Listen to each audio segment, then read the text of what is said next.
ടെക്നോപാർക്കിൽ higher ചെയ്യുന്ന 4 വാക്കൻസീസിൻ്റെ detail ആയിട്ടാണ് ഞാൻ ഇന്നത്തെ വീഡിയോയിൽ വന്നിരിക്കുന്നത്. ആദ്യത്തെ വാക്കൻസി എന്ന് പറയുന്നത് അക്കൗണ്ടൻ്റ് ആണ്. ഇത് ആർക്കെല്ലാം അപ്ലൈ ചെയ്യാമെന്ന് വെച്ചാൽ BCom graduate with relevant accounting or finance certification. So BCom graduation കഴിഞ്ഞ് നിൽക്കുന്ന ആൾക്ക് അപ്ലൈ ചെയ്യാൻ പറ്റുന്ന ഒരു വാക്കൻസിയാണ്. എസ്പെഷ്യലി നിങ്ങൾക്കൊരു അക്കൗണ്ടിങ്ങിലും ഫിനാൻസിലും സർട്ടിഫിക്കേഷൻ ഉണ്ടെന്ന് വെച്ചാൽ അത് കുറച്ചുകൂടെ അഡ്വാൻറ്റേജ് ആണ്. കാരണം ഇവിടെ കൊടുത്തിട്ടുള്ള സർട്ടിഫിക്കറ്റ്സ് എല്ലാം അവർ അക്സെപ്റ്റ് ചെയ്യുന്നതായിരിക്കും. രണ്ടാമത്തെ വാക്കൻസി എന്ന് പറയുന്നത് ബിസിനസ് അസോസിയേറ്റ് ഇൻറ്റേൺ ആണ്. ഇത് ആർക്കെല്ലാം അപ്ലൈ ചെയ്യാന്ന് വെച്ചാൽ final year students or recent graduates with a masters degree in business administration marketing management or related field. So MBA MCOM degree ഉള്ളവർക്ക് അപ്ലൈ ചെയ്യാൻ പറ്റുന്ന ഒരു വാക്കൻസിയാണ്. അതുമാത്രമല്ല നിങ്ങൾ ഫൈനൽ ഇയർ സ്റ്റുഡൻ്റ് ആണെങ്കിൽ പോലും അപ്ലൈ ചെയ്യാൻ പറ്റുന്ന ഒരു ഓപ്പർച്യൂണിറ്റിയാണിത്. ഇതൊരു ഇൻറ്റേൺഷിപ്പ് പ്രോഗ്രാമാണ്. 6 month ആണ് ടൈം. അടുത്ത വാക്കൻസി എന്ന് പറയുന്നത് റിസപ്ഷനിസ്റ്റ് ആൻഡ് ഓഫീസ് അസിസ്റ്റൻ്റ് ആണ്. ഇത് ആർക്കെല്ലാം അപ്ലൈ ചെയ്യാന്ന് വെച്ചാൽ degree level education humanities or business degree preferred. So ഏതെങ്കിലും ഒരു സബ്ജക്റ്റിൽ ഗ്രാജുവേഷൻ കഴിഞ്ഞ് നിൽക്കുന്ന ആൾക്ക് അപ്ലൈ ചെയ്യാൻ പറ്റുന്ന ഒരു വാക്കൻസിയാണ്. അവിടെ ഹ്യൂമാനിറ്റീസും ബിസിനസ് ഡിഗ്രിയും പ്രിഫർ ചെയ്യുന്നുണ്ട്. നാലാമത്തെ വാക്കൻസി എന്ന് പറയുന്നത് അസോസിയേറ്റ് ആണ്. ഫിനാൻസ് ആൻഡ് അക്കൗണ്ടിങ്ങിലാണ് ഇത് വരുന്നത്. ഇത് ആർക്കെല്ലാം അപ്ലൈ ചെയ്യാന്ന് വെച്ചാൽ graduation in any discipline is required. ഏതെങ്കിലും ഒരു സബ്ജക്റ്റിൽ ഗ്രാജുവേഷൻ മതി എന്നാണ് പറയുന്നത് ഇവിടെ. സോ ഞാൻ എങ്ങനെയാണ് ഈ പറഞ്ഞ വാക്കൻസീസ് എല്ലാം അപ്ലൈ ചെയ്യുന്നതെന്ന് പറഞ്ഞുതരാം. ആദ്യം വീട്ടിലോട്ട് പോകാം.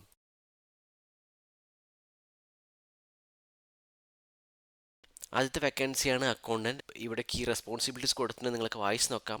നിങ്ങൾ കീ റെസ്പോൺസിബിലിറ്റീസ് വായിച്ച് നോക്കിയതിന് ശേഷം മാത്രം CV പ്രിപ്പയർ ചെയ്യുക. കാരണം ഇവിടെ നിന്ന് കിട്ടാവുന്ന കീവേഡ്സ് ആയിരിക്കണം നമ്മൾ CVയിൽ ആഡ് ചെയ്യേണ്ടത്. ഇവിടെ സ്കിൽസ് പറയുന്നുണ്ട് accounting fundamentals and journal entries financial statement basic GST TDS income tax concepts.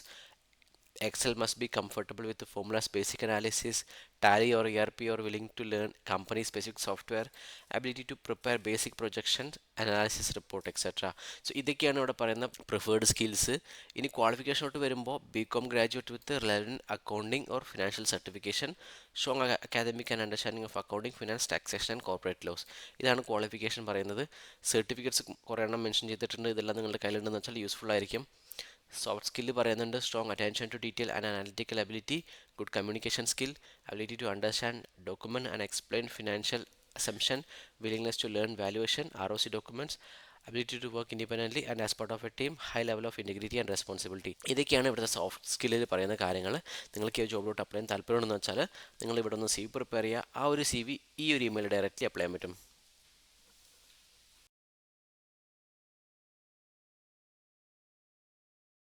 അടുത്ത വേക്കൻസി എന്ന് പറയുന്നത് ബിസിനസ് അസോസിയേറ്റ് ഇൻറ്റേൺ ആണ്. ഇവിടെ ക്വാളിഫിക്കേഷൻ പറയുന്നുണ്ട് final year engineering MBA students or recent graduate with BTech or masters degree in business administration. ഇവിടെ പറഞ്ഞിട്ടുള്ള qualification നിങ്ങളുടെ കയ്യിലുണ്ടെന്ന് വെച്ചാൽ അപ്ലൈ ചെയ്യാൻ പറ്റുന്ന ഒരു വാക്കൻസിയാണ്. 6 month ഡ്യൂറേഷൻ ആയിരിക്കും. പിന്നെ ഇവിടെ പ്രിഫേർഡ് സ്കിൽസ് കൊടുത്തിട്ടുണ്ട്. നിങ്ങൾ വായിച്ച് നോക്കാം. ഞാനിപ്പോൾ സോഫ്റ്റ് സ്കില്ലാണ് വായിക്കാൻ പോകുന്നത്. Strong communication and interpersonal skill, good analytical and problem solving ability, proficiency in MS office, enthusiastic learner with a proactive and positive attitude. ഇതൊക്കെയാണ് ഇവിടെ പറഞ്ഞിട്ടുള്ള ബേസിക് സ്കിൽസ്. ജോബ് ഡിസ്ക്രിപ്ഷൻ നല്ലപോലെ വായിച്ച് നോക്കിയതിന് ശേഷം നിങ്ങൾ CV പ്രിപ്പയർ ചെയ്യുക. ആ ഒരു CV നിങ്ങൾക്ക് ഈ ഒരു ഇമെയിലോട്ട് ഡയറക്റ്റ്ലി അപ്ലൈ ചെയ്യാൻ പറ്റും.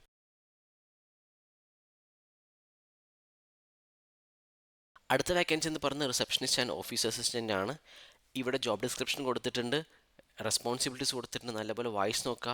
റെസ്പോൺസിബിലിറ്റീസ് നിന്ന് കിട്ടാവുന്ന കീവേഡ്സ് യൂസ് ചെയ്യുന്നതായിട്ട് CV പ്രിപ്പയർ ചെയ്യുക.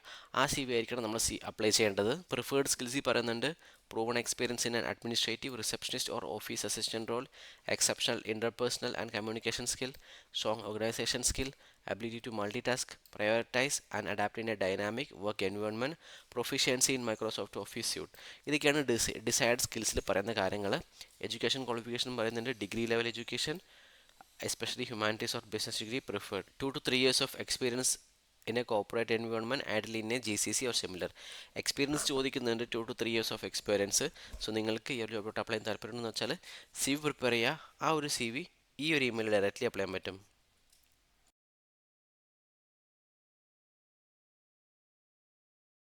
ഫോർത്ത് ജോബ് റോളാണ് അസോസിയേറ്റ്. ഇവിടെ എന്താണ് education qualification? Graduation in any discipline is required. പിന്നെ പറയുന്നുണ്ട് prior work experience in a relevant industry is advantages, preferably in the insurance operation or policy administration. പിന്നെ communication skill പറയുന്നുണ്ട് fluency in English language, technical പ്രൊഫിഷ്യൻസിയിൽ computer skills are essential. Analytical and decision making സ്കില്ലിൽ പറയുന്നുണ്ട് strong analytical ability, attention to detail and sound decision making capabilities are crucial for handling complex policy tasks. പിന്നെ must be willing to work in a different shift and adapt to dynamic operation requirements. ഇതൊക്കെയാണ് ഇവിടെ പറഞ്ഞിട്ടുള്ള basic റിക്വയർമെൻറ്റ്സും education ക്വാളിഫിക്കേഷൻസും. So നിങ്ങൾ C V prepare ചെയ്യുക. ആ ഒരു സി വി ഈ ഒരു ഇമെയിൽ ഡയറക്റ്റ്ലി അപ്ലൈ ചെയ്യാൻ പറ്റും. നിങ്ങൾ സി വി പ്രിപ്പയർ ചെയ്യുമ്പോൾ ഡിസൈഡ് സ്കിൽ വായിച്ച് നോക്കിയതിന് ശേഷം മാത്രം സി വി പ്രിപ്പയർ ചെയ്യുക. കാരണം ഇവിടെ നിന്ന് കിട്ടാവുന്ന കീവേഡ്സ് യൂസ് ഉണ്ടായിരിക്കണം സി വി പ്രിപ്പയർ ചെയ്യേണ്ടത്.